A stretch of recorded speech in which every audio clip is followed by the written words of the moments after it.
Okay, welcome to the Life and Free Energy Conference. We will have quite a program today. Saturday and Sunday, there will be several people from the US, Australia, and other countries that will be at specific times available. So we'll have to run a little bit on schedule. That's as a general note. Now, if you look around, we see Biere, the ones that are there. And if you can just give me the next slide, I just want to give you a particular principles. This is open space principles, and it's whoever is there is the right people, and we're on the right place, and when it starts is the right time, when it's over, it's over. These are the famous principles of open space. So we'll apply this to our situation here. We are who we are, who is there, and I am very happy that you are all there. And I think in this weekend we will contemplate and share a lot of data, and also have a chance to discuss a lot of things and to make contacts, and in general make out of this weekend a very productive conference. I will talk about the subject consciousness, technology, and trust. And basically, this will be a general introduction. You are at the MGT Institute for Consciousness. And that is the context. We have invited members of the Universal Trust to have this conference here. And I will explain some more about what we are doing, so you can also see the connection between all these things and why this conference has been named the Life and Free Energy Technology Conference, not just free energy. And there's a good reason for that, because many talks will stress the life energy part and consciousness part, and other talks will be purely technical from highly technical persons. And then there will be a lot of organizational and how to put it all together. What are we doing? The MGT Institute for Consciousness actually delivers three things. And that is a universal, you get it, universal problem solving. So we have a technology for problem solving, which is just very general. Then there is raising the frequency, the life frequency. No, that's not this one, the next one. Not that one. That's the one, yeah. Universal problem solving tools. We're raising the frequency of life energy. And we use a principle which is repetitive processing, which I will explain briefly. Now, I will not use this introductory talk to go in depth into the consciousness technology that we are delivering here in the center. But I will try to sort of give you the connection between consciousness, technology, and trust. So, these 3 points, let's say you, as an individual, we consider you a spiritual being. We could also say a CPU, which the technical people will understand. And this is a consciousness processing unit. And as a consciousness processing unit, as a being who observes, who understands, who lives life, you can be more or less in control. What our consciousness technology is all about is based on the principle that consciousness is senior to life experiences. In other words, how you experience life, how you see it, the problems you encounter, all these things are a consequence or an effect of how your consciousness is configured. Consciousness is not just consciousness.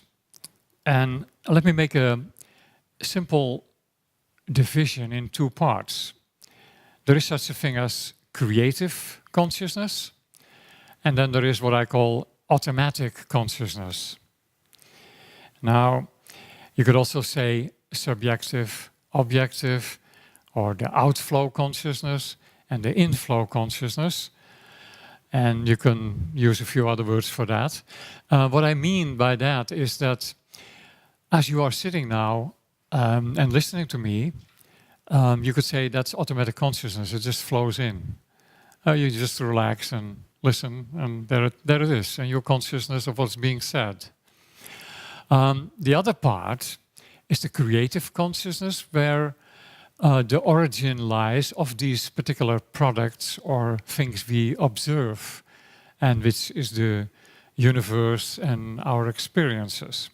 So just keep these two in mind for a moment. Now, when we say universal problem-solving tools, these tools are based on the idea that the problems, issues, difficulties, or situations we encounter in life flow in on one, is a kind of automatic consciousness. They're just there. There's your problem. I have no, or I, whatever it is.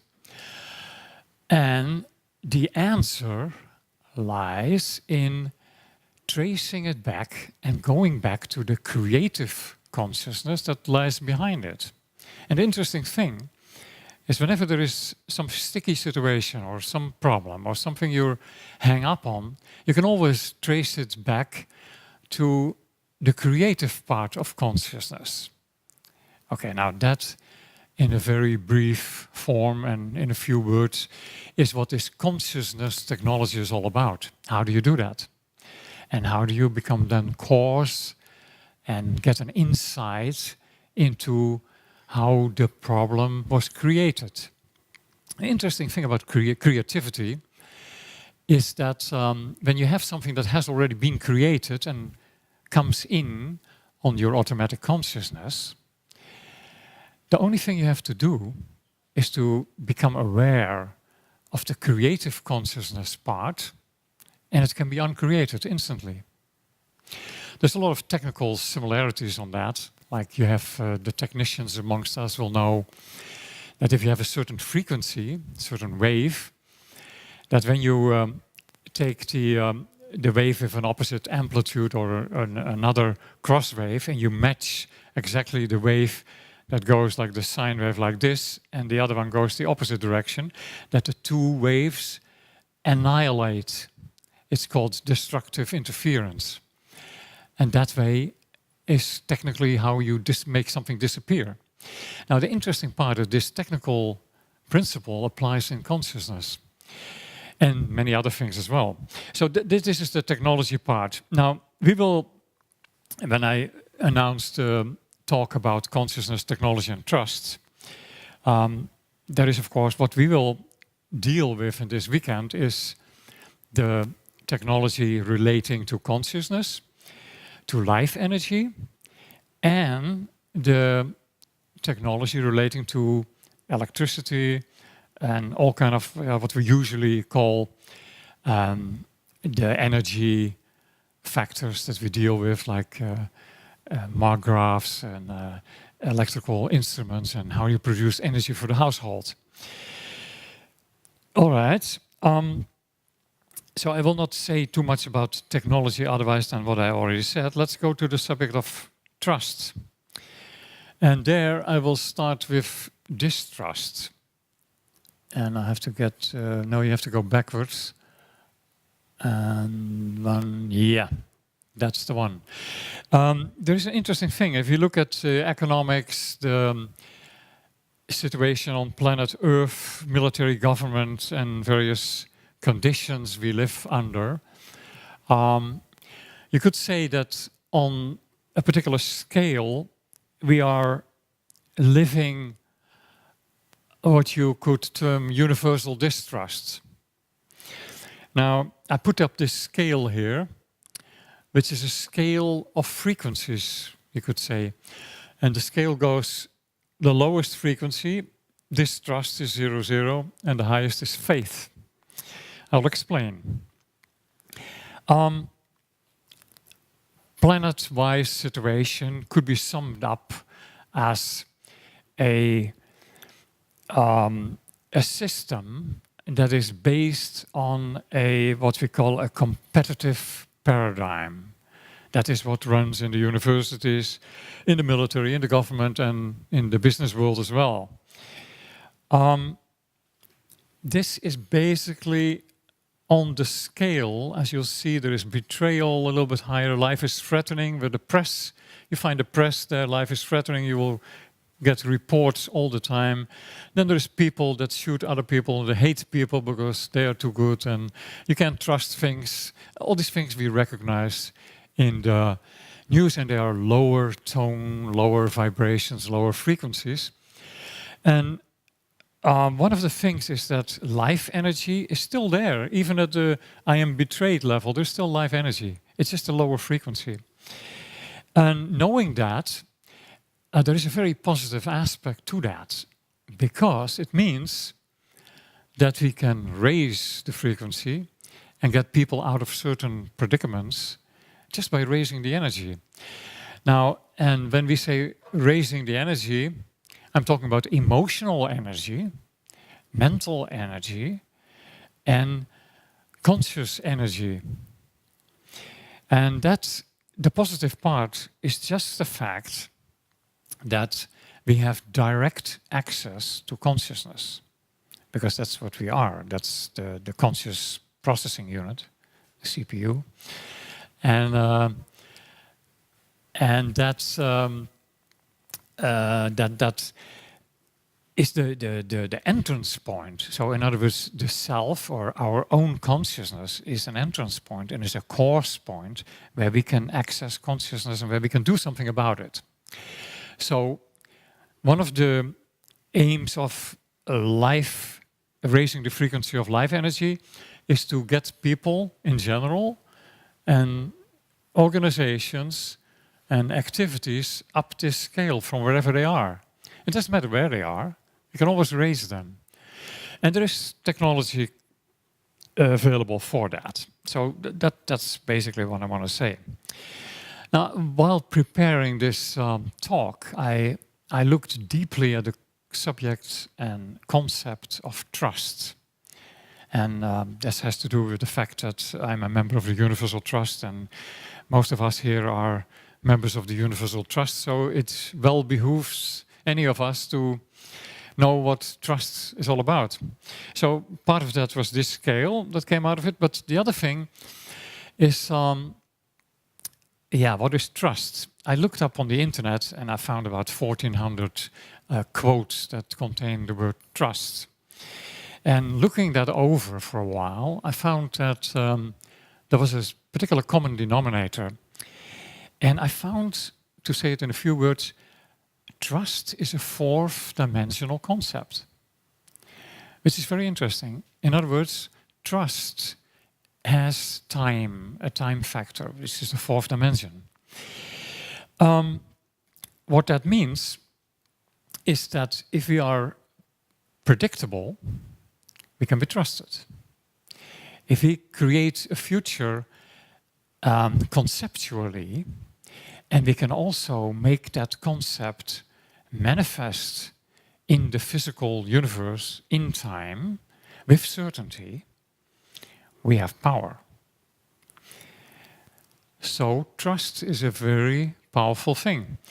So you could say our long-term project on planet Earth, we could see as moving mankind from wherever level of distrust or relative trust to the absolute level of faith in one another, and not to forget the point at number 11 there, I trust myself. And we will find, if you look at people, talk to people, that if someone cannot trust themselves, they will have generally a hard time to go up to trusting all the domains of life. So until we reach that point, we'll have work to do to get planet Earth out of the situation of having war, famine, and various other problems. And the solution, I think, I don't have to elaborate the point of how a higher level of trust will also do away with the competitive paradigm and will introduce the new paradigm where we cooperate and where we will share our breakthrough technologies, our knowledge, our capabilities. And I don't think I will have to stress very much for us here that this will be a much more pleasant way to live and much more life and have a much more positive energy. So now let me come back to consciousness and why we are here stressing consciousness, and basically the MGT Institute for Consciousness is all about it. I have written a book with the title The Self-Explorer's Handbook, which goes deeply into the subject of self-exploration. And self-exploration is sort of what one has to do sooner or later in order to come to grips with consciousness and discover the infinite capabilities. Consciousness, as I said already, I pointed out two different aspects of consciousness, which was the automatic and the creative. And there is another aspect, and that is consciousness as such. We could say like people that have these brilliant stones and certain objects, there is some people recognize some consciousness, some messages in there, some life energy. Others don't. I have noticed that some particular stones that you see, they seem to talk to you. I don't know if you have had that experience. But consciousness we see as the all-encompassing that substance or that thing which embeds everything else. So it's universal. Now, a consciousness processing unit is not always conscious of everything. Now, if a I'm talking about an individual, I like the CPU thing, you know, conscious processing unit. But this individual may be conscious of certain areas of consciousness, but may not be conscious of what the neighbor is conscious of. Now there is, and I don't know if this is real to you or to other people, there is a higher level of consciousness where we can actually be conscious of more than one universe at the same time. Now, this is in terms of talking about direct consciousness, this is rather new and also rather ancient. Quantum physics starts to enter this domain where it has become very obvious to the scientists that you cannot just observe objectively an objective universe, but you will always have the observer be a factor to be taken into account, and not just that. It will actually influence your results and your observations, which is of course nothing new because the old Hindus and the Vedas and various other ancient writings have all this written in more or less symbolic or flowery language, poetic language, but it's all there. So we are living in a time where quantum physics meets the Vedas and the various ancient knowledge sources. The key is consciousness. So if we want to have a manifestation of better conditions on planet Earth and we want to have our free energy, we will have to get a grip on consciousness, and then we have to use that in order to manifest in the physical universe. Now, I will draw you a formula, which is this is one of the reasons why we call this the Life and Free Energy Technology Conference, and it goes like this. I'm talking about life energy, and the life energy, we usually put energy as E, and then we put life. And the life energy will be found to be determined by consciousness of consciousness. Now,